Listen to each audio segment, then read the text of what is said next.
Moving on to a Breitbart article, Pentagon taps anti-Christian extremists for religious tolerance policy. This is from Mikey Weinstein. Today we face an incredibly well-funded gangs of fundamentalist Christian monsters who terrorize their fellow Americans by forcing their weaponized and twisted version of Christianity upon their helpless subordinates in a nation of armed forces. Now, you could just replace Christian with Jews and you'd be talking 1930s Germany with that type of writing. But hey, the Christians are the hate mongers. That's not hate speech at all, according to his terms. Mikey Weinstein is the founder of the Military Religious Freedom Foundation. In a column he wrote for the Huffington Post, he decrees what he calls virulent religious oppression perpetrated by conservative Christians, who he refers to as monstrosities, pitiable, unconstitutional carpetbaggers, comparing them to bigots in the Deep South during the Civil Rights era. He also endorses the Southern Poverty Law Center and who publishes a list of hate groups, which include the Tea Party, among other Christian organizations, and they always put that aside, you know, next to the KKK. According to Weinstein, we should, as a nation, effusively applaud Lieutenant Colonel Rich, who we talked about yesterday, who came out. We had an article, Christian identity groups are extremists, saying we as a nation must venture further than Rich's recommendation, saying we must vigorously support the continuing efforts to expose pathologically anti-gay, Islamophobic, and rabid, intolerant agitators for what they are, die-hard enemies of the United States Constitution. Monsters, one and all. Wow, but that's not hate speech. You know, we should just, you know, this really rings true to the guest we're going to have coming up, Roger Nicholson, who confronted Dan Badani while Dan was out there talking to people, getting their side of the story. We're actually sending him back to Boston to do some more reporting and track down other individuals who were basically pulled out of their homes at gunpoint. You know, that wasn't martial law, though. That wasn't anything. That was safety.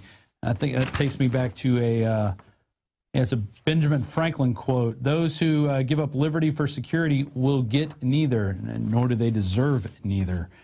So moving on, along that same vein of more attacks on people who, you know, have their own beliefs and want to be left alone, National Review critiques Alex Jones as fire and brimstone preacher.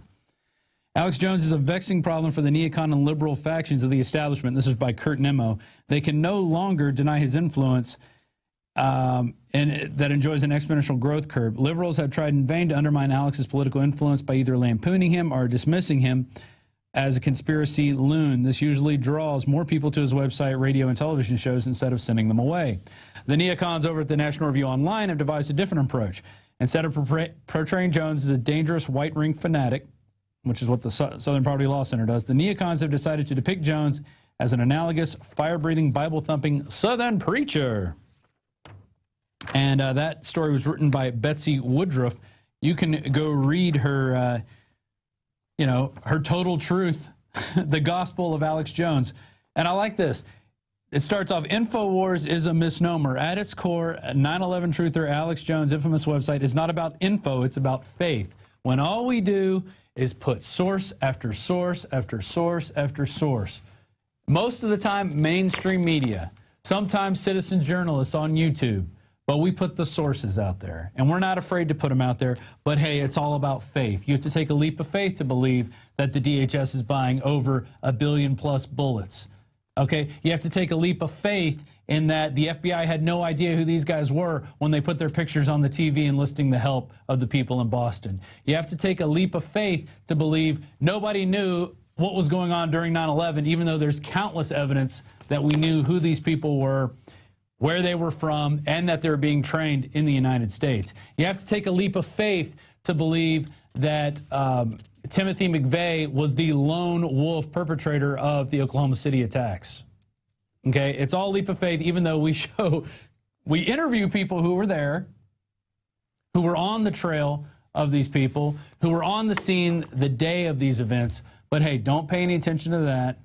We're just making leaps of faith. ProPure is introducing Pro One. All of your filtration in one system, portable, on the go. This is the Pro One by ProPure. You wanted it, you got it. No more do you have 2 or 3 filters to just reduce sodium fluoride. You have a system that cuts out the sodium fluoride and up to 95% of hydrofluorosilicic acid. Advanced manufacturing technology combines silver-impregnated white ceramic with new Aquamedics advanced media for removal of fluoride and other heavy metals, all in one filter element. It cuts out the acid derivative of fluoride. It is the only one that does it, and out of the gates, we have it discounted at 10% off with promo code WATER.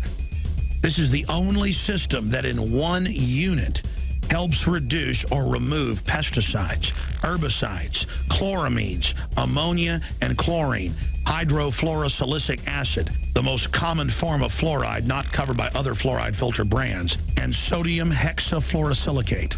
This is a revolution against the tyrants. They love putting the toxic acid base of fluoride into your water. They love the fact that it's an adjuvant supercharging the trace Prozac in the water and the hormones and the other chemicals.